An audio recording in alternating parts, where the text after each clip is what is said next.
Are you ready for some quick actionable tips to take a little bit of the overwhelm out of your marketing? I am so excited for my guest today on the podcast as she takes us through 4 strategies that I think are going to be so helpful. And I can't wait for you to hear Brooke for yourself. You are listening to Homeschool Moms in Business, where I help homeschooling moms gain clarity and create effective, systemized business plans around their creative passions, empowering them to confidently launch and grow their businesses while only working 10 hours or less a week. I'm Samantha Welch, a homeschool mom and creative business coach who turned my photography passion into a thriving business, all while keeping my schedule manageable and family-centered, and I'm here to help you do the same. Hey friend, I am super excited for my guest today, Brooke. She's going to talk to us about marketing, which is something that I know I need help in and everything. And so this is going to be a great conversation, and I am here to learn right along with you. So, Brooke, introduce yourself and let's get started. Yes, thank you so much for having me on your show. I love podcasting because it's such a great way to connect with other moms and especially moms in business. My name is Brooke Jefferson. I am a wife, mom to two. I'm a family photographer here in Oklahoma, and I also am a photography educator. Awesome. That is so cool though, because I feel like photography is like something that a lot of people get into and then they build their businesses off of that, because that's also my background. Is I've been a full-time wedding photographer for like the last 8 years, and then this year as I'm pivoting into teaching moms how to build businesses. So that's awesome. I love that. So I'm really excited to hear your experience with like marketing, because with photography you have to learn how to market well in order to build that client base. So I know that you have like some tips for us, and I'm excited, like ready to take notes. Yes. Okay, so one of the things that we talked about off camera or off the podcast, I Yes. should say, is that we really want to help moms. So, those of you that are listening, we want to help you be able to be consistent in your marketing with the little time that you have. I know you're busy. You are trying to take care of your babies and you're building a business and you're trying to put dinner on the table and do the laundry and all the things. Listen, I'm right there. And I will also tell you guys that this interview has come at such a special time. I guess the season that I'm in, I was at home for 6.5 years and completely building my business full time from home. And then 2024 was a roller coaster. I don't know about you guys, but it was such a weird year. I think everyone struggled in some capacity. And so for me, my biggest struggle was financially. And so I ended up having to pick up a full time job, and I am still in it with the hopes of leaving it very soon. So, all of this to say, I understand that we need to show up, we need to have all the things done in our business, but we have very little time to do it. So, I'm going to share 4 strategies with you guys today so that you guys can market effectively. Oh, I love it. Super excited. Let's just dive in. Let's do it. Okay. So, strategy number one that I want to share with you guys is batching is your best friend. I know that this is one of those topics that you guys are like, oh, everyone says that. Yes. Everyone says that, and I hate to do it. But batching is truly how we get things done. There's a statistic, and I wish I would have looked it up, but it is mind blowing. It basically says that every time we switch a task, it takes our brain 20 something minutes just to catch up. That's insane, right? Yeah. So Yeah. if we are trying to write an email and then trying to switch and record a podcast and then switch and take care of the laundry, switching the laundry and then cooking lunch and then coming back to a business task, we are wasting so much brain energy. And I don't know about you, but by the end of the day, I'm exhausted. I'm exhausted. So I want to conserve as much brain energy as I possibly can. And so that is where batching really helps.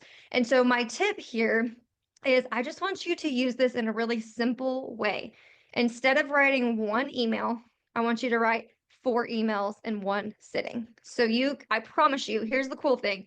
You might say, Brooke, it takes me almost 30 minutes just to craft one email. Well, the cool thing is if you get in the zone, you're going to be able to write the next three that much faster. And so I really want to encourage you guys, use what's called a power hour. I know, again, this is another very popular topic with productivity Yes. coaches, but use your power hour. And so find that 1 hour. Is it nap time? Is it before the kids wake up? Is it right after lunch when everybody's kind of in the nap time, like they're sleeping but they're not, you know what I mean? Or is it right before dinner or right after dinner? You just find this hour for you, and this is where you're going to batch, pick one task or two, and you're going to spend, you're going to batch until one's done, and you're going to batch one more, and then look how productive you are. You just got like a whole month's worth of stuff done. So batching, Yeah. your best friend. I love that. I also want to like interject here because I know like me as a creative,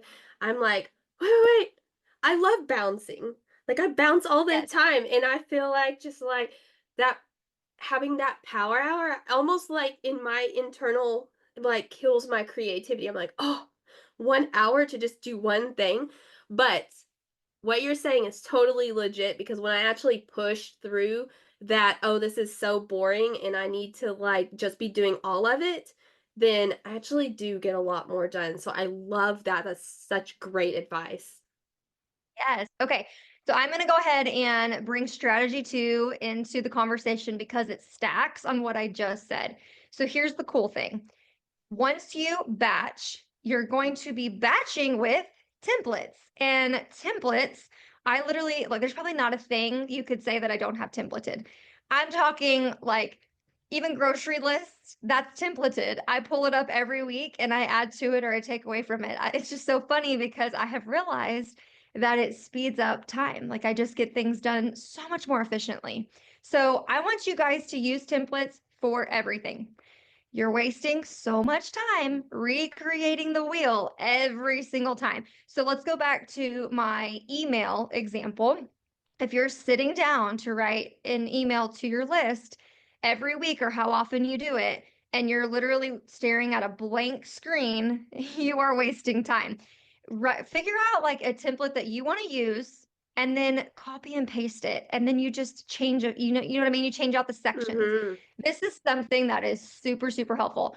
I use templates for everything. I have it for my Instagram post, my Facebook group post, my podcast show notes, my weekly email, all the things. So I want you to build your template for each thing that you have in your business, and you are going to revisit that every single time.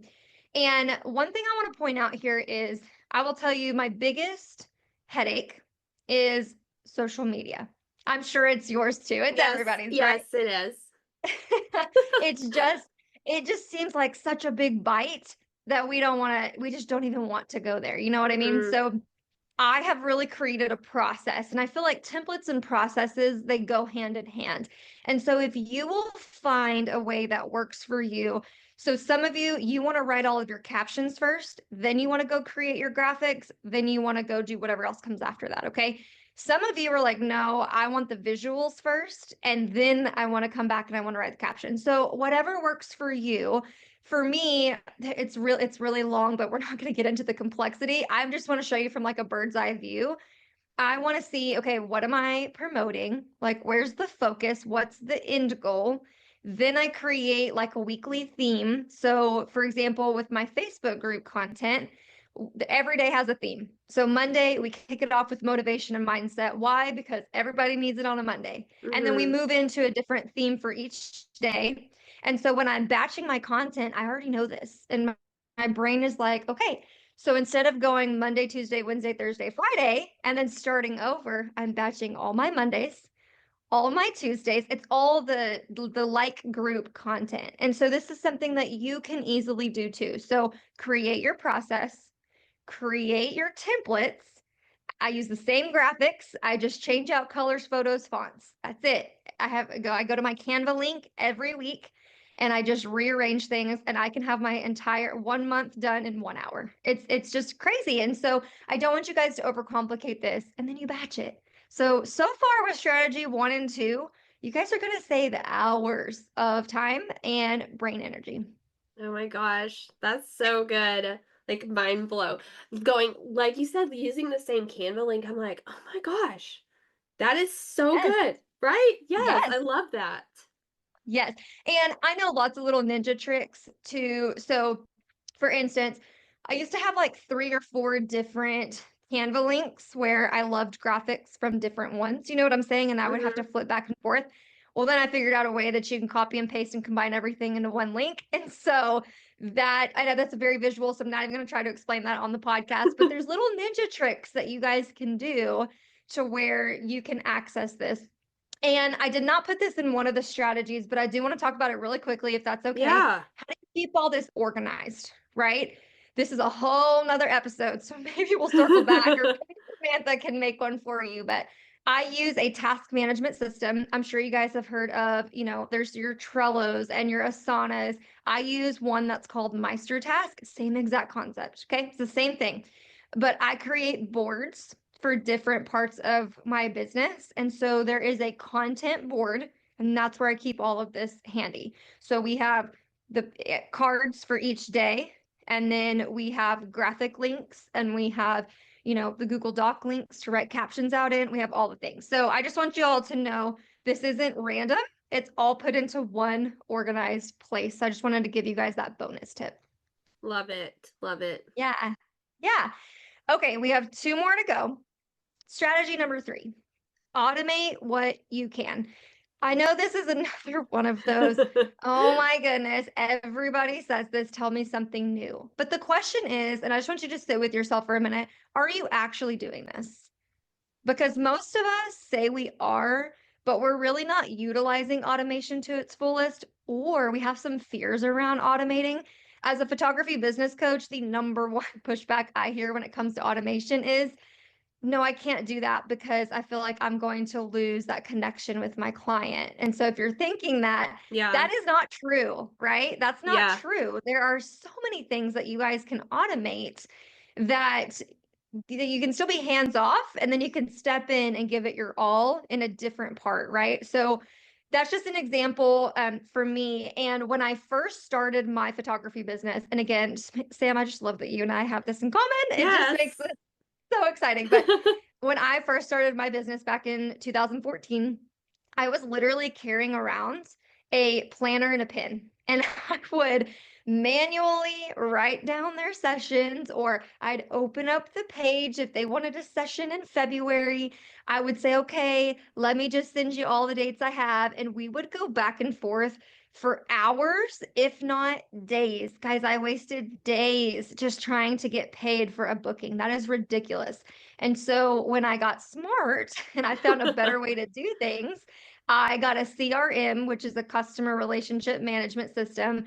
All these big words, you guys. It's just a system that allows my clients to automatically book their dates, see what I have available, sign their invoice, or sorry, sign the contract, pay the invoice, and then it starts their workflow. And then Hmm. I don't have to speak to them immediately. I mean, if they message me, call me, of course, but then we don't talk again. I'm not hands-on again until we start prepping them for styling. So I just wanted to give you guys that visual example. I saved so much time by just automating it. So the question is, what can you automate in your business, or really in your life too? This Yeah. goes both ways, right? That's Yes. why that's why you have grocery subscriptions, or your paper towels and your toilet paper. You can get that on automate, and then it just shows up on your doorstep when you need it. So automation, you guys, I promise, don't be intimidated. Give it a try. Automate one thing this week. Yes, absolutely. That's so doable. I love that. Yes. Okay. Let's knock out this last one, and then we could do all the Q&A if you've got any. So Yeah. strategy number 4, guys, this one's a big one. I'm telling you something new. Okay. Utilize ChatGPT. Here's the deal. When AI ChatGPT first came on the scene, I was like, heck no, I'm never using that. Absolutely not. What is the government up to? You know what I mean? Like, just all the Yes. things. And so I refuse. Like, I'm not listening to podcasts that talk about it. I'm not, no, nope, no ChatGPT. Guys, it is literally my assistant in my business every day now. And I'm going to be very, straightforward. Here's what I use it for. Here's what I don't. Here's what I don't recommend you use it for. Do not lean on ChatGPT to write any of your copy for you. Do not do that. Okay. That's not what we're going to ChatGPT for. Now you can get ideas, right? Like you could say, hey, I want you to craft me 30 days of content based on what you know about my ideal client, which I'll tell y'all some fun tricks with that in a minute. But, and then see what it spits to you. Now, I will be honest, I've done this one and I probably maybe take 5 posts out of the 30 just because it always seems cheesy. And so, again, I don't use ChatGPT for my writing of the content. Here's what I do use ChatGPT for: my outlines, my topic ideas. It will bullet point spit out Mhm. things. I help it, name things like episode names or webinar titles, masterclass titles, things like that. But I don't take what it just spits out to me and use that for copy and captions because, guys, we can spot it a mile away, right? If Yeah. I was to show you 3 captions and ChatGPT wrote one of them, I promise you, you would be able to point it out of the crowd, right? Like it's the same. It's cheesy. There's just something about it. So Yes. And there's like certain emojis, so at least like please take the emojis out that they always give you. yes. Oh, the emojis. And Yeah, I'm like terrified to even use emojis in my regular organic I content now because know. I'm like, they're gonna think it's ChatGPT. Yes. Oh, that's crazy. Yes. Okay. So, a couple ninja tricks for you. You can train ChatGPT to really learn you, your business, and your ideal client. Now, I don't have a fun list of like, hey, download my 700 ChatGPT prompts. I don't have that for you, but they're everywhere. All you need to do is put in a good Google search or a YouTube search, and they will give you countless ChatGPT prompts. But you want to train it to learn you and your business.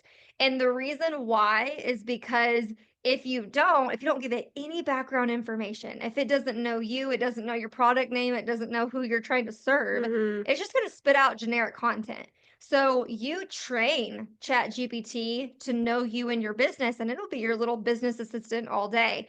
It can do incredible things, and I'm still learning to this day. So, another great way, especially if you are at a place in your business where you're not making enough profit to be able to reinvest in a virtual assistant or something like that, ChatGPT is a great stand in for the time being. You can ask it questions, you can get its opinion on things, and it really will like examine. And again, it's not a person, this is artificial intelligence. So just make sure that you are always keeping that in the back of your mind. It's not a business coach. I will be super straightforward with you. It's not, but it is a Hmm. great way to speed up and really help you when your brain just wants to tap out for the day and you're like, I cannot for the life of me move forward because I'm so stuck. This is a great option for you. I love that. I use ChatGPT all the time and have I love like it. I have so many tricks. Oh my gosh. Talking about training it, I just wanted to kind of throw out to like add to that because Yes. I, I love this. I actually feed ChatGPT my podcast episode transcripts so it learns my voice and what I talk about and who I serve.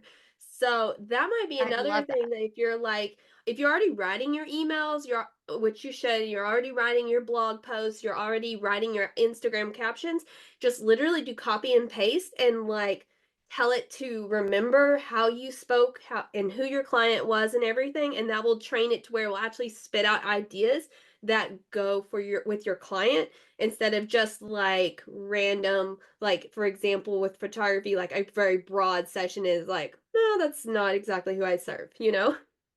Yes. Oh, that's so good. And it also, you can, again, back to being like that assistant, it can also be a stand-in editor. So exactly like what you were talking about. Yes. I've never fed it a podcast transcript, but I have fed it like past emails and past captions. And I've asked ChatGPT, how can I make this better and make it sound more? And then you put in whatever adjective you're trying to go for. And it does, it spits it right back out to you, which is really, really fun. I love Yeah, that. That's absolutely. so And if good. you're like me, whose brain goes faster than I can write, put your email into ChatGPT before you send it and say correct for grammar and spelling, and it will, which is amazing. Amazing. Oh, that's good. That's a good ninja trick. Me, I'm like grammar queen over here, so I definitely don't necessarily have to use it for that, but that is really good for people that are like, I'm too scared to write something because I'm worried I'm going to misspell all the words. That is really cool that it can act as that editor. Yeah, I love that. Oh, this has been Yes. so great. So, a couple questions I had is one, what CRM do you use just for kicks and giggles? I just want to know. So I use a photography specific one. It's called Irisworks. And so it's just what I was on Dubsado and it felt too robust for me. I think this was probably 6 or 7 years ago. It felt very more than I needed. And I Yeah. didn't want to sit and figure it out. And it's even more robust today. But yeah, so I use Irisworks as my CRM. But again, guys, there's like 1,000 different ones to choose from out there. Yeah, it's very true. Also, like if you don't want to pay for a CRM, just use like harness Gmail because Gmail will let you schedule out. So like if when you book a client or something, just go ahead, schedule out those emails, which obviously you're having to do some of the work, but then at least it's sending. Because I know that like when we're just getting started with our business, we're like, I cannot afford to be paying this much a month for this. And that's realistic because obviously you have to get started in order to have the money to make it easier. So there's that where you can just utilize even just Gmail, just like plug your template in, schedule it to go. And yeah, so I love that. Look at you. Look at you with templates and batching. I love that. It's like my jam. So it makes me super happy to like hear different perspective on that as well. And so I love that. Yes. So another question that I think my audience is probably asking is what do you use to schedule your social media? So like there's a zillion tools and 90% of them have like free trials and then you are like, oh, you don't want to pay for it. So let's give me like two or three good free ones that you can think of. Okay, this is going to be so simple, but this is true. Here's what I use. You ready? I use the native platforms. I am using Meta. I'm using Meta Business to schedule to Facebook and to Instagram. So when I'm batching, once I have all the content ready to go, I will literally go schedule it through Meta Business because it's free. Yes, Yes. capital FREE. And I got tired of using those third-party platforms. And then of course you would always hear the pushback, well, if you use a third party platform, then you're not going to get as much reach. I don't know what's true and what's not. I am not a social media expert anymore, but I just use what the platforms have given. Like if they've given us a tool to schedule things, why not use them? Now, I also want to be really clear. I do not post the exact same thing from Facebook to Instagram. Sometimes there's an exception of like a particular photo and a caption for me as a photographer that I will do that for. But I want you guys to be very specific. Like Instagram wants you to do certain things, like they want to see carousels, they want to see reels. So with the reels, you schedule that directly in your Instagram app. And I do also do this. The rest of it, as long as they're image posts or they're full length videos that you can upload and schedule out, I use Meta Business. And then for Facebook group, I use Facebook group scheduling. So I know I am super, like, No, that's just what I no, use that's and it's perfect. worked. That is Yeah. awesome. That 100%, like I back that. Don't pay for something if they already provide it. I also just wanted to add in like Brooke just talked about a lot of platforms, but when you're just getting started, choose one. Like don't get all overwhelmed with like, oh, I got to post on Facebook and then I got to do Instagram and then I got to do this and this and this. Like no, just literally do a little research, figure out where the person you're selling to is and just master that platform because we don't want to get all overwhelmed because with if you're especially if you're starting to get into the principles that we just talked about with like the batching and the templates and stuff, you don't want to get all overwhelmed. You want to be able to master just one thing and then you can go on to other things if you want to. Yes. I Yes, yes, love yes. it. Please master one platform. Yes, perfect. All right. Okay, so I just want to recap this for you guys really fast because I know sometimes you're listening to a podcast and we've covered a lot that you might just go sideways. And so I just want to recap this for you. Okay. So, what you guys are going to be doing is we're focusing on 4 strategies. Strategy number one, right now, I want you to go schedule 1 to 2 hours in your calendar for you to batch your marketing. Strategy number two, I want you to go create templates, your email template, your social media, whatever you have, go create at least one template. Strategy number three, automate one thing in your business. Okay. Whatever that is, you choose. And strategy number four, start using ChatGPT to understand your business and start acting as an assistant or an editor. that's the recap. Oh my gosh, that is so, I love how actionable that is. Super important. Put it in your calendar because if it's not in our calendar, we won't do it. I know this from experience. So thank you so much for sharing your knowledge with us and being on the show. This was super fun. I love nerding out. Yes, thank you so much. I hope you walked away from this episode inspired to go and implement these things into your life and business. Remember to head to the show notes to get any links, guides, or discounts that were mentioned.